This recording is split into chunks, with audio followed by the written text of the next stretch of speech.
semuanya, kita dari mahasiswa Universitas Bina Sarana Informatika. Ini kita akan menceritakan ya tentang Penghilangan nyawa, kasus ya. Kasus apa sih, Tira? penculikan dan penghilangan nyawa anak untuk dijual organnya. Oke. Lu tahu berita tentang kasus penculikan dan penghilangan nyawa anak di bawah umur gak sih yang untuk dijual organnya itu di Kota Makassar? Itu soalnya beritanya sangat-sangat menggegerkan warga Indonesia. Iya, gue tahu tuh yang tahun kemarin kan. Gue pernah baca beritanya kayak di web gitu. Kayak dan gue udah nonton juga beberapa kasusnya di YouTube. Jadi gue dengar katanya tuh korbannya meninggal sia-sia ya, karena pelakunya itu gagal untuk menjual organnya. Serem juga sih. Karena korbannya udah dibunuh, tapi dia kayak nggak bisa, kayak gagal, udah ketahuan atau gimana ya? Itu jadi gagal sih, jadi kayak sia-sia gitu. Itu sebenarnya ngebunuh korbannya ini itu untuk dijual organnya ke situs dark web gitu. Tapi karena dia tidak tahu info-info dari si dark web ini selanjutnya, akhirnya ya udah jadinya gagal gitu. Jadi anaknya itu meninggal sia-sia. Baca tapi kayak kurang full gitu aja infonya gitu.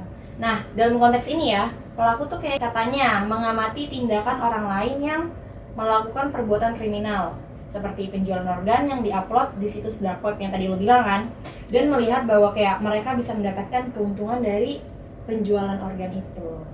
Jika mereka melihat orang lain berhasil melakukan penculikan tanpa konsekuensi yang berat, kemungkinan mereka juga akan merasa terdorong untuk meniru perilaku tersebut, dan itu bisa jadi alasan mengapa tindakannya ini terus terjadi di masyarakat. Setuju sih, karena kasus ini juga kan kayak menekan ada faktor model sosialnya. Misalkan informasi yang didapat itu kayak bahwa pelaku juga berasal dari keluarga yang bisa dibilang kayak kurang cukup lah ya, dan kurang harmonis keluarganya. Jadi lingkungan sekitarnya itu kayak yang terpapar kejahatan dan pastinya kayak cenderung niru perilaku yang mereka lihat gitu di sekitar mereka.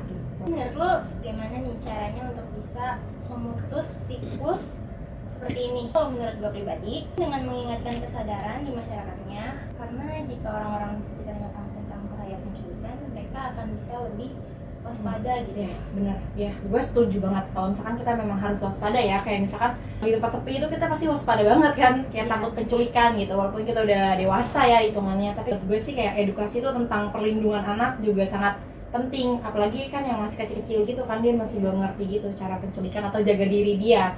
Jadi kita saling mengajari aja sama atau orang tua dan anak-anak tentang kayak bahayanya penculikan dapat membantu membangun gitu norma baru yang lebih aman. Tahu nih kalau orang tua kita kalau misalkan di luar sana banyak bahaya kalau misalkan anak-anak kita kayak dilepas gitu aja. Terus dalam pengawasan juga jika masyarakatnya berperan aktif dalam pencegahan, kita juga bisa mengurangi risiko penculikan. Dengan cara ini kita bisa menggunakan prinsip-prinsip dari teori belajar sosial untuk menciptakan lingkungan yang lebih aman dan tentram.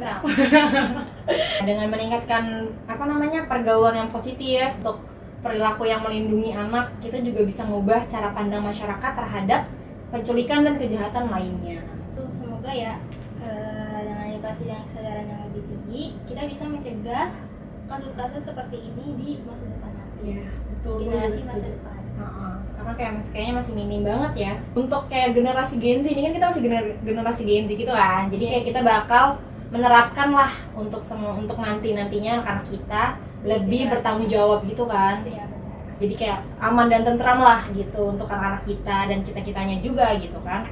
Semoga yang menonton bisa dapat pelajaran dari kasus ini, lebih menjaga anaknya gitu di luaran sana.